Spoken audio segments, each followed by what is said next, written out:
Malungkot na balita, sira itong aming dryer. Makikilabasa na ako sa kaibigan ko.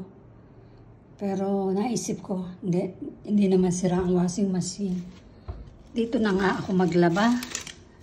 At di sasampay ko na lang sa labas. Sa din kasi ito, bedsheet.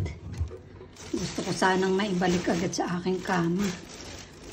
Pero no choice. Dito na lang maglaba kasi naglalaba din yung kaibigan ko. Kung aantayin ko pa naman mamaya, hindi. Gabi ko ba ito may ilalagay? Gusto kong matulog ng hapon. Kaya, labahan ko na rin. Ayan. Matipid ang sabon dito, guys. Ayan o, ito lang. Marami pa nga ito eh. Kasi matapang ang sabon dito.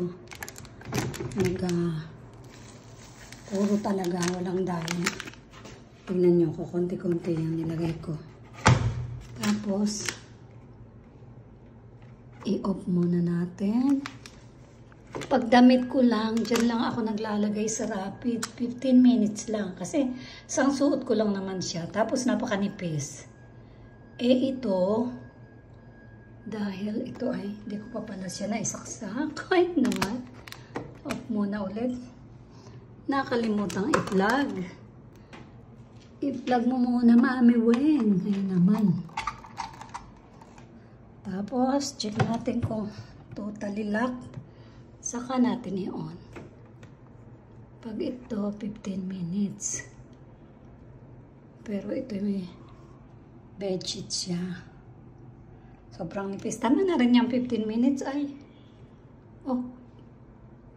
Bakit walang, dapat may umapir dito na was. Ba't ganon? Oh. Baka hindi siya gaano nakasara. Ayusin nga natin. Kasi medyo nakalabas to. Okay.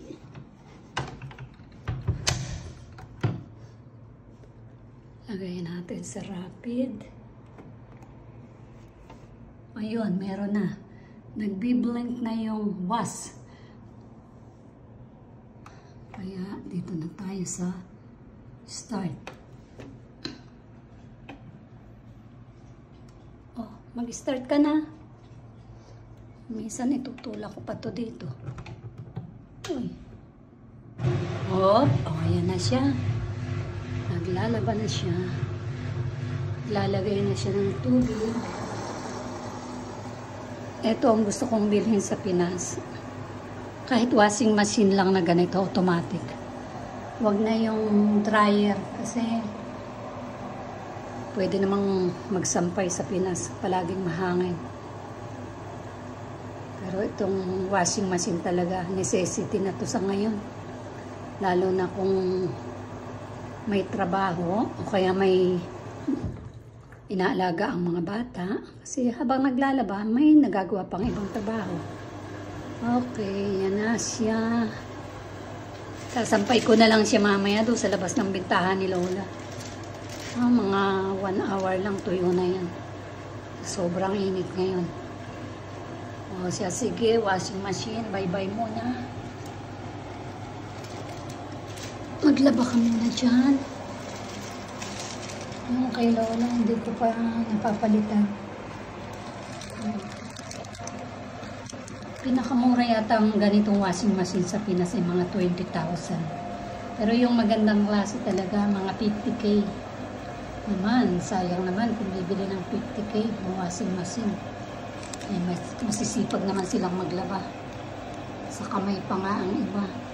So kung ito ay may mabibili akong mga 20K, pwede na. Para yung labandera, hindi palagi nagre-reklamo na, ay, ako'y pag napagod, ang dami kong nilabhan.